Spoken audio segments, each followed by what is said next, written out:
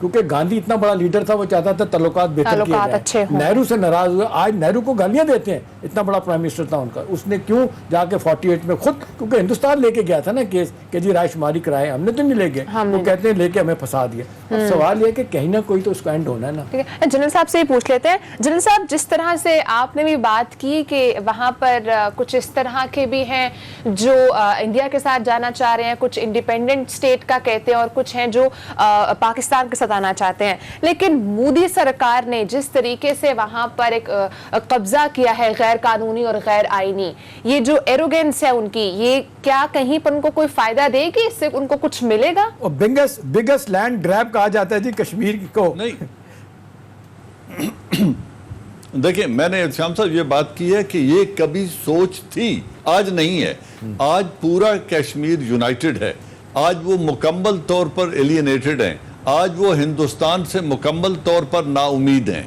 آج وہ 3 ڈویژنز نہیں ہیں کشمیر کی لیڈرشپ میں, ان کی سوچ میں اب کوئی فرق نہیں ہے, وہ آج ہندوستان کی طرف نہیں دیکھ رہے. لیکن اب ہم نے کیا کرنا ہے, اس کے لیے کچھ رول ماڈلز ہیں, کچھ پولیٹیکل سٹیپس ہیں. دیکھیں, ڈپلومیسی ایک ایسی چیز ہے جو امن اور جنگ دونوں میں ساتھ ساتھ چلتی رہتی ہے, اس کو تو چلتے رہنا ہے. آپ نے دوسرے جو کنٹریز ہیں ادھر اوپینین بلڈنگ کے لیے کام کرنا ہے, لیکن کچھ پریکٹیکل سٹیپس اٹھانے پڑیں گے.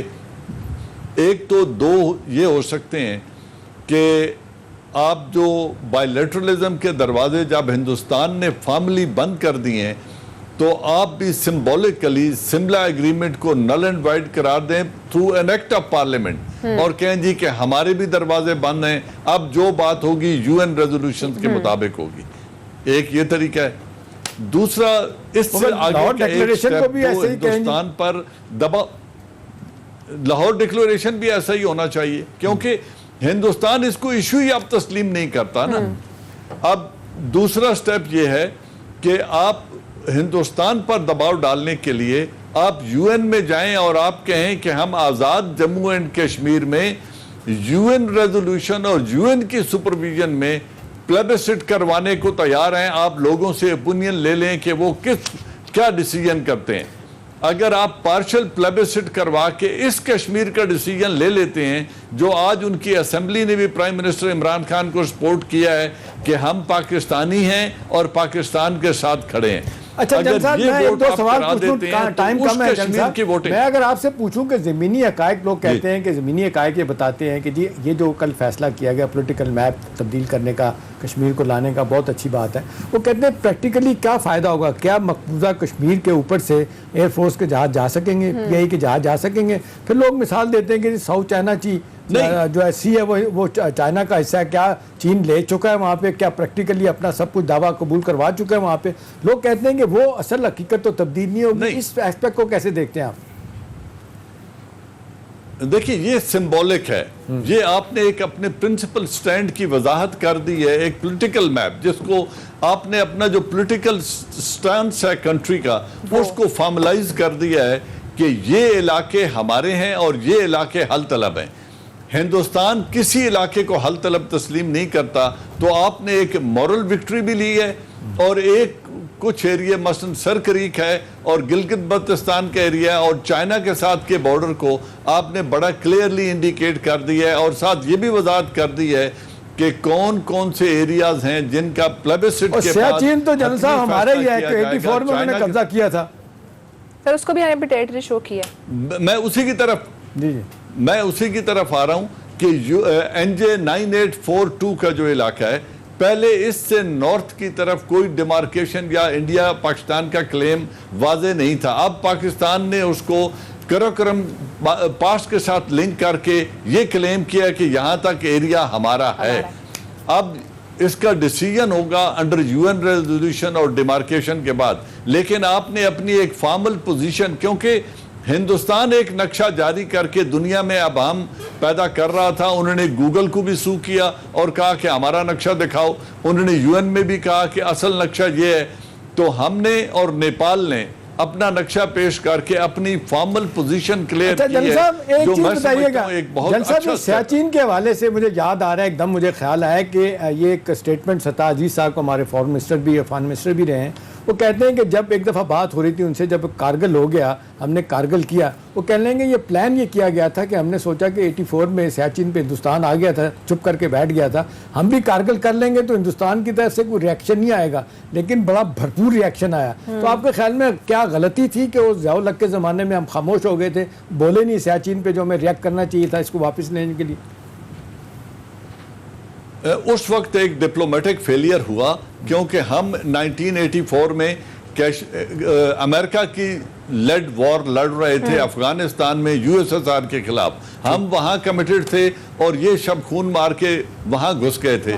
اس وقت جنرل ضیاء الحق کو امریکنز کو واضح طور پہ بتانا چاہیے تھا کہ میں اس وار سے پل آؤٹ کر رہا ہوں اور میں اس جنگ کی طرف جا رہا ہوں کیونکہ ہندوستان میرے ملک میں گھس آیا ہے۔ اس وقت اگر وہی دباؤ ڈالتے جو بل کلنٹن نے ہماری لیڈرشپ پہ ڈالا تھا نواز شریف پہ، تو اس وقت ہندوستان کو مجبور کیا جا سکتا تھا نکلنے پہ اور امریکہ کی مجبوری کو کیش کرایا جا سکتا تھا۔ لیکن اس وقت کی حکومت کا یہ فیلئر ہے کہ انہوں نے یہ سٹیٹمنٹ دے دی کہ وہاں گھاس تک نہیں اگتا، وہ کتنے دن بیٹھیں گے؟ آج وہ 36 برس سے وہاں بیٹھے ہوئے۔ لیکن جب کارگل ہوا، ایک تو آپ کی جی سر بریک کا ٹائم ہے، بریک کے بعد آپ سے جو ہے وہ لوں گی، سٹارٹ کروں گی، ناظرین ساتھ ہی رہے گا۔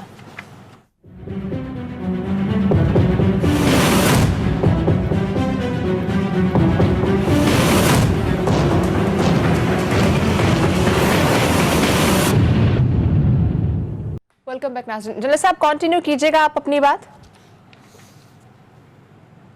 تو میں یہ کہہ رہا تھا کہ ابھی اگر ہم نے کوئی پریکٹیکل قدم اٹھانا ہے تو یا تو ہماری موجودہ حکومت یہ پلیبسٹ کروائے، UN اس کو سملا اگریمنٹ کو اور لاہور ایکارڈ کو ختم کرے تاکہ ایک فارمل پوزیشن واضح ہو جائے کہ اب جو بات ہونی ہے UN کے تحت ہونی ہے۔ دوسرا وہ جنرل ضیاء الحق والی ڈپلومیسی کریں جنہوں نے USSR کے خلاف لڑنے کے لیے افغانستان کے لیے تمام عرب کنٹریز کو ایک پلیٹ فارم پر لایا اور 24,000 سے زیادہ فائٹرز عرب کنٹریز سے لا کر افغانستان میں جہاد کے لیے ان کو لڑا دیا USSR کے خلاف، اور کوئی پاکستانی فوجی بارڈر کے پار لڑنے کے لیے نہیں گیا۔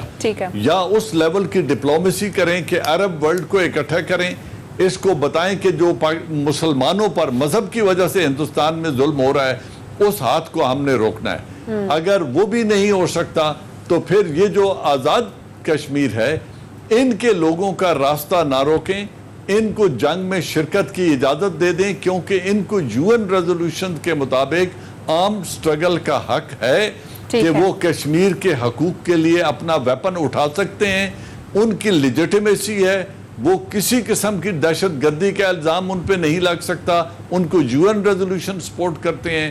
اگر یہ مل کر دونوں پارٹ کشمیر کے سٹرگل کریں تو ہندوستان کی آرمی کو گھٹنے ٹکوانے پر یہ مجبور کر دیں گے اور اپنی فوج کی تیاری رکھیں۔ جنرل صاحب کہیے گا کہ جس طرح گزشتہ روز شاہد حقان عباسی صاحب نے بھی بیان دیا ہے، وہ یہ کہہ رہے ہیں کہ کشمیر کو جو پاکستان کا حصہ ظاہر کیا گیا، جو کل نقشہ پیش کیا گیا تھا، وہ اس کے اوپر یہ کامنٹ کر رہے ہیں، وہ کہہ رہے ہیں کہ UN کی قراردادوں کے خلاف ہے، یہ ان کی قراردادوں سے ہم ہٹ رہے ہیں، اس پر آپ کیا کامنٹ کریں گے؟ وہ ڈرٹی پولیٹکس کر رہے ہیں، وہ بڑی نیرو مائنڈڈنس کا مظاہرہ کر رہے ہیں۔ پاکستان کے اس نقشے میں ہرگز انٹرنیشنل بارڈر شو نہیں کیا گیا کشمیر کے اگینسٹ، وہاں پہ line of control he mark ہوئی ہے اور اس کو ایک ڈسپیوٹڈ ٹیریٹری حل طلب ریجن کے طور پہ شو کیا گیا ہے، وہ پاکستان کا انٹرنیشنل بارڈر مارک نہیں ہوا ہوا۔ اب یہ اگر اپنی اس پولیٹکس کی وجہ سے ایک پوائنٹ سکورنگ کرنا چاہتے ہیں اور ایک اندرونی خلفشار کریٹ کرنا چاہتے ہیں تو میں سمجھتا ہوں یہ ایک منفی سیاست ہے جس سے ہمیں باز رہنا چاہیے۔ ٹھیک ہے، جی میں جنرل صاحب مجھے تو ایک دو چیزیں جو لگتی ہیں نا کہ جو میں دیکھ رہا ہوں کہ ہندوستان میں سینر وائسز اگرچہ کم ہے جنرل صاحب، لیکن پھر بھی آہستہ آہستہ لوگوں نے کہنا شروع کر دیا کہ بھی جس نہج پہ جس لائن پہ مودی اور اس کے فالوور چڑھ دوڑے ہیں یہ اینڈ اپ ہوگا ہندوستان کو توڑنے کے مترادف ہوگا۔ ابھی دیکھیں 2 درجن سے زیادہ انسرجنسی وہاں پہ چل رہی ہیں، آپ اس کو روکنے میں ناکام ہے، چاہے آگرہ ہے، چاہے تامل ہے، چاہے کشمیر ہے، اس کے بعد سکھ ملیٹنٹ ہے باقی طرف، میرے لیے جنرل صاحب جو میں سمجھتا ہوں کہ ہندوستان میں بھی جو آوازیں اٹھ رہی ہیں وہ جن کو مایوسی ہو رہی ہے وہ ہندوستان کے انسٹیٹیوشن سے لوگوں کو بڑی امیدیں تھی جنرل صاحب، خاص طور پہ الیکشن کمیشن کے بعد ان کی سپیریئر کورٹ سے، سپریم کورٹ سے۔ ابھی آپ دیکھ لیں کہ جو مقبوضہ کشمیر کی ہائی کورٹ ہے وہاں پہ آپ 99% کیسز جو جاتے ہیں سے بجا کے وہ اٹھا کے پھینک دیتے ہیں۔ اب دیکھ لیں کہ 1 برس ہو چکا ہے اور سپریم کورٹ ہندوستان کی جو ہے اس میں 370 اور 35A کے حوالے سے بے شمار پٹیشن گئی ہیں۔ آپ دیکھ لیں ڈیلے پہ ڈیلے کیے جا رہے ہیں جنرل صاحب، ایک اور یوں لگتا ہے کہ پورا کا پورا موقع مودی سرکار کو دے رہے ہیں کہ اپنا ایجنڈا کشمیر پہ پورا کر لیں۔ میں اگر آپ سے پوچھوں کہ جو ایلیمنٹ وہاں پہ اب تو بہت ڈرے ہوئے تھے، آہستہ آہستہ آوازیں اٹھنا شروع ہو گئی ہیں، آپ کے خیال میں کیا وہاں پہ میڈیا تو ہم دیکھ رہے ہیں کارپوریٹ میڈیا ہے وہ تو مودی کو سپورٹ کر رہا ہے کیونکہ انہوں نے فائدے لینے اور بڑے بزنس کے، اور وہ تو اب جرنلزم والی بات ہی کوئی نہیں ہے کہ جی ہم کہیں کہ کوئی خدمت ہونی ہے، وہ تو 80% وہ لوگ ہیں جو پیسے بنا رہے ہیں اور جس طرح مودی حکومت ان کو کہہ رہی ہے میڈیا کو وہ کر رہے ہیں۔ آپ کے خیال میں جو اندر یہ آوازیں اٹھ رہی ہیں کہ بھی ہندوستان نہیں رہے گا اگر یہی رہا اور ہماری عدلیہ بھی اگر یہی کرتی رہی، اب دیکھ لیں چاہے یہ مسئلہ ہو، چاہے بابری مسجد کے اوپر جس طرح کا انہوں نے فیصلہ دیا اس پہ بھی ہندوستان کے لوگ بھی مایوس ہیں، تو آپ اس ایلیمنٹ کو کیسے دیکھتے ہیں کہ ان کی سپیریئر کورٹس کا رویہ جو مایوسانہ ہے؟ جی سر۔ جی یقیناً جو آپ کا کنکلوژن ہے یہ درست ہے کہ ان کی جو اس وقت انسٹیٹیوشنز ہیں انڈیا کے ان میں سے کوئی بھی نریندر مودی گورنمنٹ کو ریزسٹ نہیں کر رہا بلکہ وہ ان کو سپورٹ کر رہے ہیں، ان کا فیصلہ غلط ہو یا درست ہو۔ نیشنل جو سٹیزن امینڈمنٹ ایکٹ ہے اس کو بھی انہوں نے سپورٹ کیا، بابری مسجد کے کیس کو انہوں نے سپورٹ کیا، جو ابھی ریٹ جن کی آپ بات کر رہے ہیں جتنی ریٹس کشمیریوں کے حقوق کے لیے جا رہی ہیں ان کو وہ سننے کے لیے ایکسیپٹ ہی نہیں کر رہے۔ ان کے تمام تر انسٹیٹیوشنز اس وقت نریندر مودی گورنمنٹ کو ریزسٹ کرنے کی پوزیشن میں نہیں ہے۔ ایک وجہ خوف ہے اور دوسرا ہندو پریڈومننس ہے جس کی وجہ سے وہ ایک نئے لہر میں جو ہے بڑھتے چلے جا رہے ہیں اور ہر آئے دن وہ ایک قدم اٹھا رہے ہیں۔ ابھی ان کے ملک کے اندر انٹرنلی راستہ روکنے والی کوئی قوت مجھے نظر نہیں آتی۔ ہاں سینر مائنڈز آواز اٹھا رہے ہیں، کانگریس آواز اٹھا رہی ہے، پڑھے لکھے لوگ یہ آواز اٹھا رہے ہیں کہ اس طرح انڈیا ڈس انٹیگریٹ ایک دن ہو جائے گا۔ آج پرائم منسٹر آف پاکستان نے بھی کچھ ایسی ہی بات کی، لیکن اس کو میں آخری آپ کا پروگرام کے کلوزنگ مومنٹس ہیں، انہوں نے آج جنگ بدر کا حوالہ دیا۔ میرا پوائنٹ یہ ہے کہ اگر آپ بدر کی مثال دیتے ہیں کہ 313 ٹکرا گئے تھے 1300 کے ساتھ اور وہ معاشی سٹرینتھ کی وجہ سے یا ملٹری سٹرینتھ کی وجہ سے نہیں ٹکرائے تھے، وہ جذبے کی وجہ سے ٹکرائے تھے، فیتھ کی طاقت کی